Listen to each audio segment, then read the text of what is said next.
justicia siempre ha significado un área difícil para el ser humano.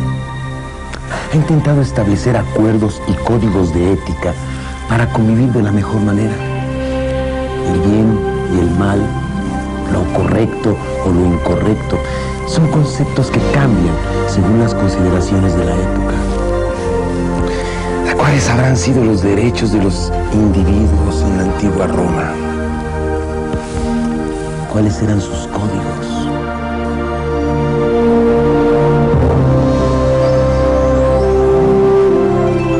Roma, de ser un mundo fragmentado, se convirtió en el imperio más poderoso de la antigüedad. Quizás su apego a las reglas y a las leyes constituyeron la base para crearlo. Al principio, cuando los primeros romanos contaban con pocas reglas para resolver los problemas que se presentaban en la relación diaria con otras personas, lo que valía como ley era la costumbre. Es decir, se recurría a la forma en que otros habían resuelto algún problema parecido.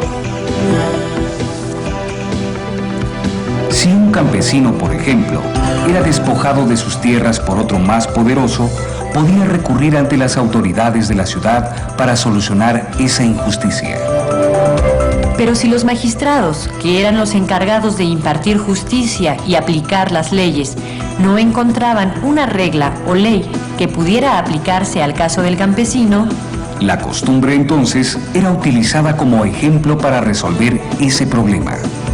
De esta forma, cuando una costumbre era aceptada y utilizada por todos como una regla de comportamiento, entonces empezaba a existir como norma.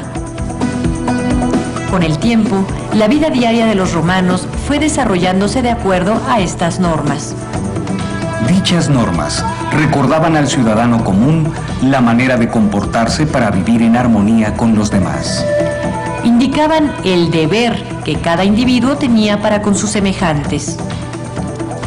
Cuando alguien actuaba contra las reglas, afectando así a otros ciudadanos, las normas convertidas en leyes reprendían esas conductas negativas y destructivas. Estas reglas y leyes en la vida social de Roma estaban acompañadas de ritos y ceremonias que tenían una gran importancia para los romanos. Porque todo ello representaba la fórmula para conservar el orden de la Gran Roma.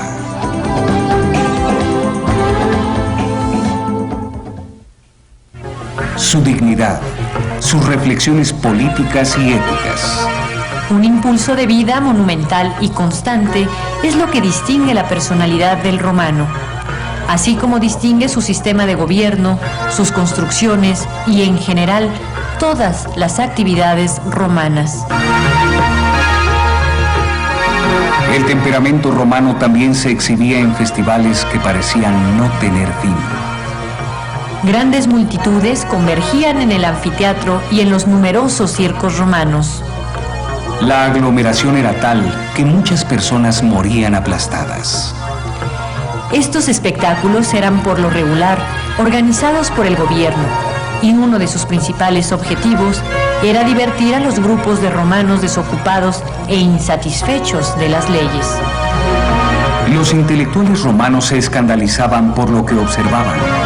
En cambio, los pobres y frustrados encontraban en estos espectáculos un escape para sus inquietudes no resueltas.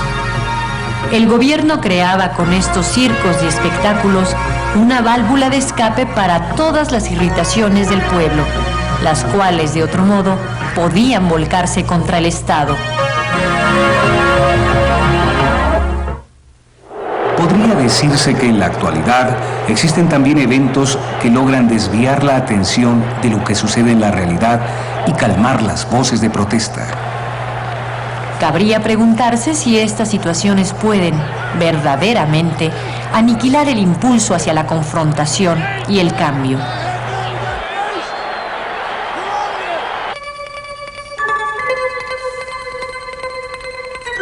La trayectoria de Roma abarcó un milenio. En ese espacio de tiempo, Roma construyó el mayor imperio jamás visto. Pero el tamaño y la estabilidad del imperio no representan la grandeza de Roma. La fuerza del imperio romano se derivó del genio romano para acrecentar y embellecer los logros culturales e intelectuales del mundo griego al que conquistó y al haberlos difundido por Europa. La arquitectura, el arte y la religión, con la influencia de Grecia, llevan el sello inconfundible del poder y la firmeza romanos. Sin embargo, de todos los legados intelectuales de Roma, posiblemente el más característico de la mente romana consiste en sus 1000 años de derecho. La palabra justicia se deriva de la palabra latina ius, ley. Pero más que las leyes, es en el derecho romano donde residen las bases de las normas y códigos actuales. Cicerón, gran estadista, expresó el espíritu romano describiendo lo que era la ley civil.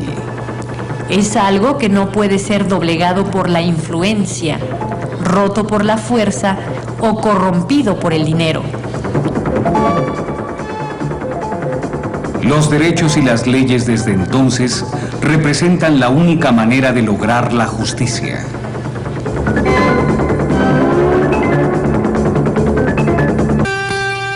Si retomamos a la cultura helénica, recuerda que la ley griega estaba generalmente basada en algún tipo de consenso y únicamente podía modificarse recurriendo a todos los ciudadanos para su aprobación. Este concepto democrático es griego, como puede observarse en esta estatua erigida a la libertad, donde la democracia está coronando al pueblo de Atenas. La fe en la ley subrayaba y reforzaba el honor de grupo, el cual conformó la totalidad del desarrollo político de los griegos. A pesar del riesgo de que en la afirmación de sus propios derechos los hombres no tomaran en cuenta los derechos de sus vecinos, la fe griega en la libertad y en los derechos de todos los hombres estaba íntimamente ligada con la existencia de la ley.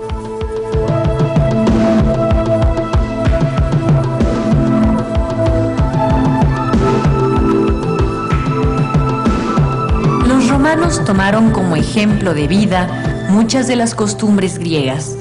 Con el paso del tiempo, fueron perfeccionando estos ejemplos y crearon su propia cultura. El derecho romano se fundaba en 12 tablas, que aunque no existen restos de ellas, se sabe que eran distintas normas escritas sobre láminas metálicas colocadas en sitios estratégicos para que todos pudieran leerlas. Eran sencillamente una serie de disposiciones concretas, referentes a acciones ante los tribunales, leyes, familiares, testamentos, derechos de propiedad y comportamiento público de los ciudadanos. Obviamente estas disposiciones respondían a las circunstancias de aquella época. Entre otras cosas, por ejemplo, prohibían a un romano perjudicar las cosechas de su vecino por medio del uso de hechizos.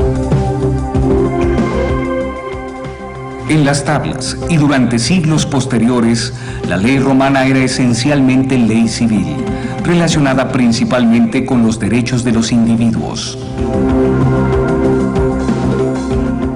Fue hasta avanzado el imperio que los romanos dejaron de impartir justicia por su propia mano cuando apareció un cuerpo específico de ley criminal, mediante el cual el Estado cuidaba de la acusación y castigo de los criminales. Independientemente de los cambios políticos, el derecho romano, basado en la negociación y en acuerdos que beneficiaran a la mayoría, continuó su desarrollo. Justiniano, emperador de Oriente, posteriormente codificó todo el sistema en el cuerpo de derecho civil. El concepto de justicia y de los derechos de los individuos, comprendido en este código, sigue en vigor en códigos legales modernos por todo el mundo occidental. Es también a través de los códigos romanos conservados hasta hoy que podemos saber más cosas acerca de la vida cotidiana en Roma en ese periodo de tiempo. Sabemos, por ejemplo, que los romanos perseguían la disciplina y el orden como eje rector de sus vidas. Y la seguían apasionadamente, al pie de la letra, porque lo que buscaban a través de ellas era la libertad. Para los romanos, la libertad se encontraba en las leyes, en la aceptación voluntaria de las reglas. En todas las reglas acordadas y establecidas en común, Las 12 tablas entonces expresaban, a diferencia de Oriente, los deseos, las inquietudes de los hombres, del pueblo. no era la voluntad de los dioses lo que marcaba la pauta en la creación de las leyes. Eran las necesidades humanas, los deseos de armonía y el impulso vital hacia la libertad lo que dio forma al derecho romano. Yo insisto, actualmente puede apreciarse la influencia del derecho romano en nuestras vidas, en todos los movimientos y cambios que exigimos como ciudadanos. Hoy solo basta detenerse en algunas noticias para conocer cómo se imparte esta justicia. Te invito a analizar los hechos que acontecen en nuestra vida actual y a que saques tus propias conclusiones.